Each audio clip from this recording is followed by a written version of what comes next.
नमस्कार, मैं हूं जितेंद्र दीक्षित। महाराष्ट्र में आखिर चल क्या रहा है, ये सवाल इसलिए अहम हो जाता है क्योंकि 4 महीने बाद ही महाराष्ट्र विधानसभा के चुनाव हैं और जो शायद लोकसभा चुनाव के बाद देश में होने वाले सबसे बड़े चुनाव होंगे। इन चुनावों में 2 गठबंधनों के बीच फिर एक बार टकराव होगा। एक तरफ महायुति और दूसरी तरफ महाविकास आघाड़ी।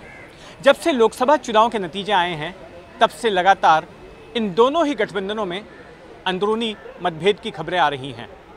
एक तरफ जहां महायुति में घटक दल एक दूसरे को दोषी ठहरा रहे हैं बुरे परफॉर्मेंस के लिए, तो वहीं दूसरी तरफ महाविकास आघाड़ी में क्रेडिट लेने को लेकर होड़ मची हुई है।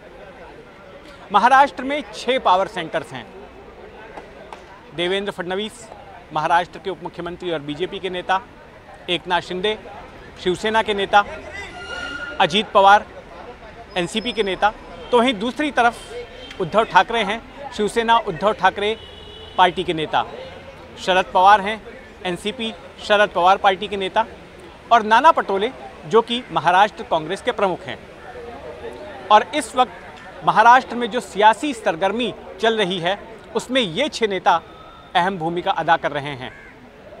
तो इनमें किनकी क्या रणनीति होगी, कौन क्या कर रहा है, कौन किससे मिल रहा है और विधानसभा चुनाव की सूरत कैसी हो सकती है, ये आइए समझने की कोशिश करते हैं। लेकिन सबसे पहले शुरुआत करते हैं कांग्रेस से। कांग्रेस के महाराष्ट्र प्रमुख हैं नाना पटोले, जिनके एक बयान ने महाराष्ट्र की सियासत में सनसनी फैला दी है। महाराष्ट्र में कांग्रेस सबसे बड़ी पार्टी बनकर उभरी इन लोकसभा चुनावों में। ये वही कांग्रेस है जिसे कि साल 2019 के चुनाव में सिर्फ 1 सीट हासिल हुई थी और वो एक सांसद भी उनका निधन हो गया। और चुनाव से पहले कांग्रेस महाराष्ट्र में 0 सांसद वाली पार्टी थी। लेकिन इन चुनाव नतीजों ने सबको चौंका दिया और कांग्रेस 13 सीटों के साथ सबसे बड़ी पार्टी बनकर उभरी। और इसके पीछे मुख्य वजह ये मानी जा रही है कि कांग्रेस ने बड़े ही आक्रामक तरीके से उस नैरेटिव को लोगों के सामने पहुंचाया कि अगर बीजेपी 400 पार कर जाती है तो फिर जैसे कि बीजेपी के चंद नेताओं ने बयान दिए थे कि संविधान को बदल दिया जाएगा। तो ये नैरेटिव सफल रहा और इसकी वजह से दलित और मुस्लिम वोट कंसोलिडेट हो गए और इसका फ़ायदा कांग्रेस को मिला। दूसरी अहम बात ये रही कि इस बार वंचित बहुजन आघाड़ी और AIMIM के बीच में कोई गठबंधन नहीं हुआ। इसी गठबंधन की वजह से साल 2019 में कांग्रेस को काफ़ी नुकसान उठाना पड़ा था और कांग्रेस कई जगहों पर दूसरे नंबर की या तीसरे नंबर की पार्टी बनी थी। तो एक ये भी अहम कारण रहा और एक कारण ये भी रहा कि शिवसेना और एनसीपी इस बार साथ में थे, यानी कि शरद पवार वाली एनसीपी और उद्धव ठाकरे वाली शिवसेना। तो इसका भी फ़ायदा कांग्रेस को मिला और कांग्रेस नंबर 1 पार्टी बनकर उभरी। अब इस जीत के बाद में कांग्रेस जोश में है, आत्मविश्वास से भरी हुई है और जैसा कि नाना पटोले कह रहे हैं कि कांग्रेस ज़्यादा से ज़्यादा सीटों पर इस बार चुनाव लड़ना चाहेगी और ये महाविकास आघाड़ी में एक विवाद का कारण ये बात हो सकती है। तो ये तो रही कांग्रेस की बात, लेकिन बीजेपी में क्या चल रहा है, देवेंद्र फडणवीस क्या कर रहे हैं, या ये समझते हैं मेरे सहयोगी रौनक कुकड़े से। रौनक, ओवर टू यू। हाल ही में हुए लोकसभा चुनाव के नतीजों के बाद महायुति गठबंधन में कड़वाहट साफ तौर पर देखने को मिल रही है। लेकिन अगर देवेंद्र फडणवीस या बीजेपी की बात करें तो सबसे बड़ी चुनौती यहां पर देवेंद्र फडणवीस के सामने रहने वाली है। पहली चुनौती की मराठा आरक्षण को लेकर पार्टी और फडणवीस का क्या रुख रहेगा। हालांकि जरांगे पाटिल के आंदोलन के बाद महाराष्ट्र सरकार ने मराठाओं को महाराष्ट्र में 10% आरक्षण देने का फैसला तो किया, लेकिन उसके बाद भी मनोज जरांगे पाटिल का साफ तौर पर कहना है कि जो सगे संबंधी रिश्तेदार है जिन्हें ओबीसी के तहत मराठा समाज के जो लोग हैं जिन्हें ओबीसी के तहत आरक्षण दिया गया है, उनके सगे संबंधियों को भी ओबीसी के तहत इसका लाभ मिलना चाहिए।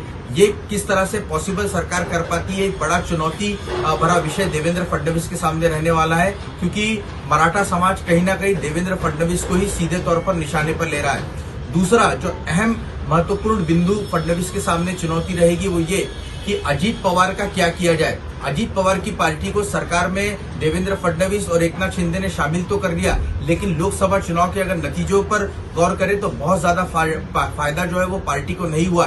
कई सीटों पर अजीत पवार के विधायकों के वोट शिंदे या फिर बीजेपी को ट्रांसफर नहीं हुए, जो कि एक खतरे की घंटी बीजेपी और शिवसेना के लिए साफ तौर पर दिखाई दे रही है।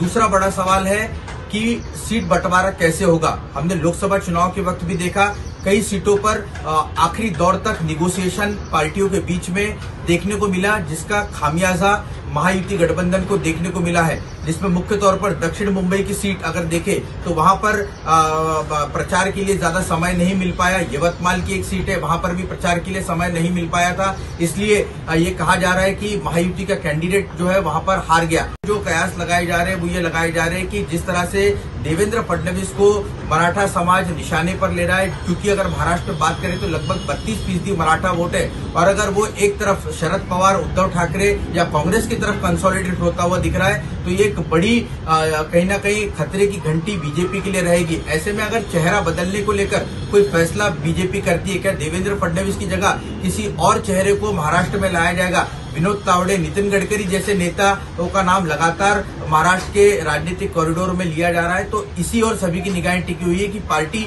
इसको लेकर क्या कुछ कहती है। हालांकि देवेंद्र फडणवीस ने 2 दिनों पहले मुंबई में जो अपना भाषण दिया, उसमें उन्होंने साफ तौर पर कहा कि बीजेपी को मुंबई में केवल 2 लाख, माफ कीजिएगा, पूरे महाराष्ट्र में केवल 2 लाख वोट जो है वो महायुति को कम पड़े हैं महाविकास आघाड़ी के बनाम। और अगर मुंबई की बात की जाए तो मुंबई में महाविकास आघाड़ी से 2 लाख वोट महायुति के ज्यादा है। ऐसे में घबराने की जरूरत नहीं है, हम नई स्ट्रेटेजी पर काम करेंगे। आप सुनिए कि देवेंद्र फडणवीस ने अपने भाषण में क्या कुछ कहा।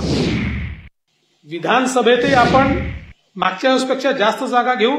मुंबई के चुनाव का विश्लेषण करने के बाद साफ दिखता है कि विधानसभा चुनाव में बीजेपी के सबसे ज्यादा विधायक जीत कर आएंगे, और बीएमसी के चुनाव आज हो तो भी जीतेंगे हम ही।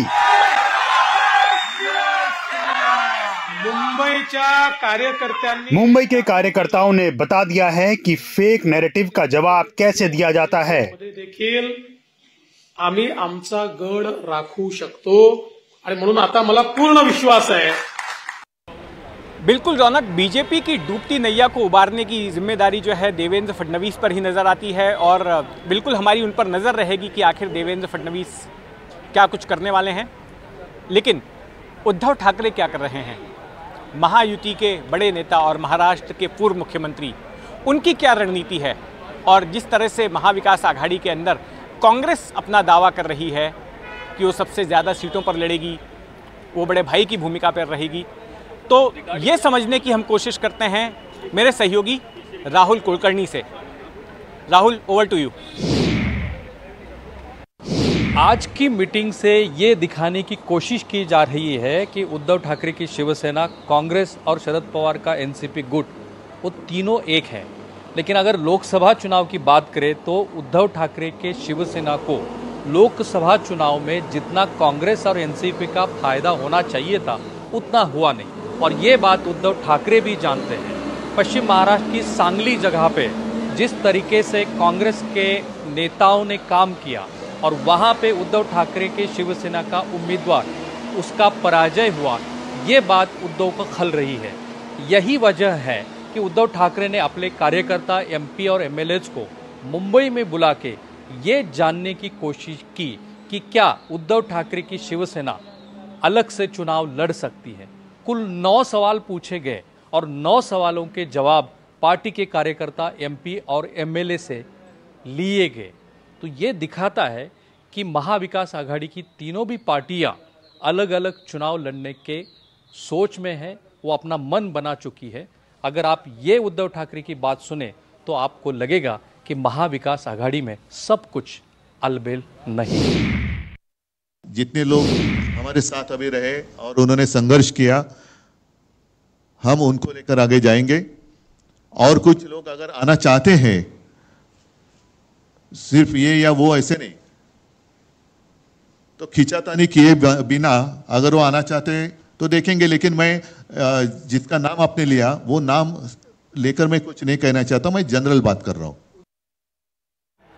जी बिल्कुल राहुल, आने वाले चंद महीनों में उद्धव ठाकरे का किरदार काफ़ी अहम रहने वाला है, और महाविकास आघाड़ी बनी रहेगी या फिर टूटेगी, ये एक बड़ी हद तक उद्धव ठाकरे क्या करते हैं इस बात पर निर्भर करता है। अब आइए चलते हैं मेरे दूसरे सहयोगी के पास, सुनील सिंह के पास में, जो हमें बताएंगे कि आखिर अजीत पवार की अब आगे रणनीति क्या होने वाली है, क्योंकि अजीत पवार के ऊपर ठीकरा फोड़ा है आरएसएस ने और ये कहा है कि बीजेपी की ब्रांड वैल्यू को जो नुकसान पहुंचा वो अजीत पवार को साथ लिए जाने की वजह से हुआ। तो ऐसे में अजीत पवार अब आगे क्या करने वाले हैं ये समझते हैं सुनील सिंह से। Sunil ji, over to you. Maharashtra में सत्ता की लड़ाई में कई दावेदार और शक्ति केंद्र हैं और उनमें से एक हैं अजीत पवार। एनसीपी में शरद पवार के बाद नंबर 2 पर रह चुके अजीत पवार पिछले साल अपने चाचा से अलग होकर बीजेपी के साथ सत्ता का दामन थाम लिया था। अजीत पवार ने अपने साथ 43 विधायक लाकर पार्टी का नाम और चुनाव चिन्ह भी छीनकर शरद पवार को बड़ा झटका दिया था। लेकिन लोकसभा चुनाव परिणाम के बाद अब सबसे कमज़ोर स्थिति में कोई दिख रहा है तो वो हैं अजीत पवार। लोकसभा चुनाव में महायुति में एक तो उनके हिस्से में सिर्फ 4 सीटें आई थी, उसमें भी सिर्फ 1 सीट ही वो जीत पाए। यहाँ तक कि बारामती से अपनी पत्नी सुनेत्रा पवार की सीट भी वो बचा नहीं पाए, जबकि उनके चाचा शरद पवार ने 10 सीटों में 8 सीटें जीतकर ये जता दिया कि असली एनसीपी वही है। नतीजा अजीत पवार के सामने जो सबसे पहली चुनौती है वह है अपने साथ आए विधायकों को रोक कर रखना, क्योंकि खबरें आ रही हैं कि उनके 16 से 18 विधायक एनसीपी शरद पवार पार्टी के संपर्क में हैं। इतना ही नहीं तो जिस तरह हार के बाद अजीत पवार ने अपनी पत्नी सुनेत्रा पवार को राज्यसभा सदस्य बनाया, उसे लेकर भी पार्टी में नाराजगी देखी जा रही है। खासकर वरिष्ठ नेता छगन भुजबल गाए बगाए अपनी नाराजगी प्रकट कर रहे हैं। मुस्लिम और मराठा समाज अजीत पवार की बड़ी ताकत बताई जाती थी, लेकिन इस बार के चुनाव में मुस्लिमों ने उनका साथ नहीं दिया और मराठा आरक्षण को लेकर मराठा समाज जिस तरह से बीजेपी के खिलाफ है उसका खामियाजा अजीत पवार को भी भुगतना पड़ा है। अजीत पवार के ज़्यादातर विधायक मराठा हैं और आने वाले विधानसभा चुनाव में उन्हें भी हार का डर सता रहा है। जी बिल्कुल सुनील जी, अजीत पवार के लिए आने वाले विधानसभा चुनाव एक तरह से अस्तित्व की लड़ाई होंगे, तो उन पर भी हमारी नज़र बनी रहेगी।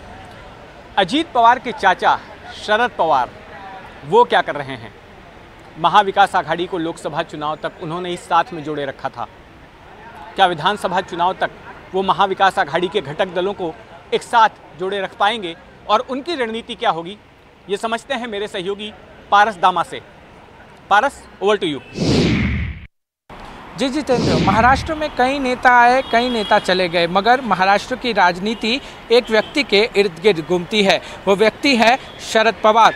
शरद पवार के इर्द गिर्द पूरी राजनीति घूमती है, क्योंकि कई बार शरद पवार ने सत्ता को बदला है और सत्ता में बदलाव भी लाया है। लोकसभा चुनाव 2024 में भी शरद पवार का दबदबा दिखा, जहां पर महाराष्ट्र की 10 सीट पर एनसीपी शरद पवार ने लड़ाई लड़ी और 8 में जीत हासिल की। इन 8 सीटों पर जीतने के बाद शरद पवार की पार्टी का स्ट्राइक रेट शानदार रहा और अब शरद पवार तब भी खुश नहीं है और आगे की रणनीति बनाने में जुट गए हैं। शरद पवार ने अभी भी चैन की सांस नहीं ली है और आने वाले विधानसभा चुनाव के लिए तैयारियां शुरू कर दी हैं।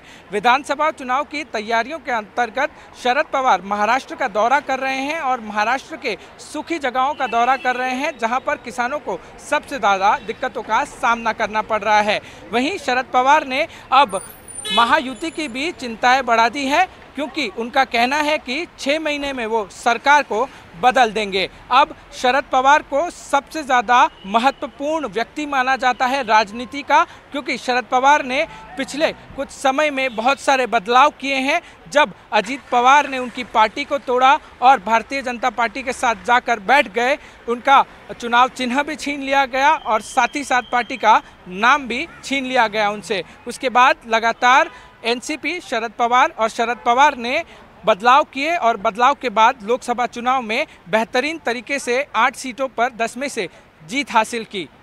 जितेंद्र, बिल्कुल पारस, बीते 50 सालों से महाराष्ट्र की राजनीति में शरद पवार का दखल रहा है और वो दखल अब भी कायम है। अब आइए बात करते हैं महाराष्ट्र के मुख्यमंत्री एकनाथ शिंदे की। शिंदे क्या करने जा रहे हैं ये बताएंगे मेरे सहयोगी Sanjay Tiwari. Sanjay, over to you. Eknath Shinde को प्रधानमंत्री नरेंद्र मोदी के साथ एनडीए गठबंधन में बने रहने में कोई अड़चन नहीं है। उनके सामने असली चुनौतियां 2 हैं। पहली चुनौती राज्य में एनडीए के भीतर सीट शेयरिंग को लेकर मची घमासान और दूसरी चुनौती उनके अपने विधायकों को इसी वर्ष होने वाले विधानसभा चुनाव तक अपने पाले में बनाए रखना। अभी अभी संपन्न हुए लोकसभा चुनाव के जो नतीजे आए हैं उन्होंने एकनाथ शिंदे के नेतृत्व वाली शिवसेना को हिलाकर रख दिया। हालांकि उनका स्ट्राइक रेट बेहतरीन रहा, उन्होंने 15 सीटें लड़ी और 7 पर जीत हासिल की। उधर उद्धव ठाकरे के गुट ने 21 सीटों पर चुनाव लड़े और केवल 9 सीटें जीत सके। राज्य में जारी मराठा समाज का आंदोलन भी एकनाथ शिंदे के सामने बड़ी मुश्किल पेश करता रहा। हालांकि वे दूसरे ऐसे मुख्यमंत्री हैं जिन्होंने मराठा समाज को आरक्षण दिलाया और किसी भी उच्च न्यायालय में अभी तक उस फैसले के खिलाफ कोई स्थगनादेश जारी नहीं हुआ है। फिर भी सरसरी तौर पर देखा जाए तो राज्य का मराठा समाज ज़्यादातर महाराष्ट्र विकास आघाड़ी के साथ खड़ा दिखाई दिया। इसका सबसे ज़्यादा खामियाजा एनडीए को मराठवाड़ा में भुगतना पड़ा, जहां 8 में से केवल 1 सीट पर वो जीत सके। वो सीट थी छत्रपति संभाजीनगर, जहां एकनाथ शिंदे के नेतृत्व वाली शिवसेना का प्रत्याशी जीत दर्ज कर सका। धन्यवाद संजय। तो आपने मेरे इन 6 सहयोगियों के ज़रिए सुना कि महाराष्ट्र के 6 बड़े चेहरे क्या कर रहे हैं और विधानसभा चुनाव को लेकर उनकी किस तरह की रणनीति है। अगर महाविकास आघाड़ी की बात करें तो महाविकास आघाड़ी ने विधानसभा चुनाव की तैयारियां अभी से शुरू कर दी हैं और अब से कुछ देर पहले मैं इस वक्त दक्षिण मुंबई के वाई.बी. चौहान सेंटर में हूं और इसी वाई.बी. चौहान सेंटर पर अब से कुछ देर पहले तीनों ही घटक दलों के नेताओं के बीच एक प्रेस कॉन्फ्रेंस हुई। तीनों पार्टियों के आला नेता मौजूद थे, वो शरद पवार, उद्धव ठाकरे और पृथ्वीराज चौहान। इन नेताओं के बीच में एक प्राथमिक बैठक हो चुकी है और इस बैठक के बाद एक प्रेस कॉन्फ्रेंस भी ली गई। हालांकि कहने के लिए इस प्रेस कॉन्फ्रेंस का मकसद ये था कि हम धन्यवाद देना चाहते हैं राज्य की जनता को जो हमें इतनी ज़्यादा सीटें देकर हमें यहाँ जिताया गया, लेकिन असली मकसद था उस चर्चा पर पर्दा डालना जो कि लगातार लोकसभा चुनाव नतीजों के आने के बाद से हो रही हैं कि महाविकास आघाड़ी के भीतर अनबन चल रही है, वाद विवाद चल रहा है। तो तीनों पार्टियों के नेताओं ने एक साथ एक मंच पर आकर ये जताने की कोशिश की कि हमारे बीच सब कुछ ठीक है, हम साथ साथ हैं। तो ये थी एनडीटीवी की विशेष कवरेज। देश और दुनिया की बाकी खबरों के लिए जुड़े रहें एनडीटीवी इंडिया के साथ।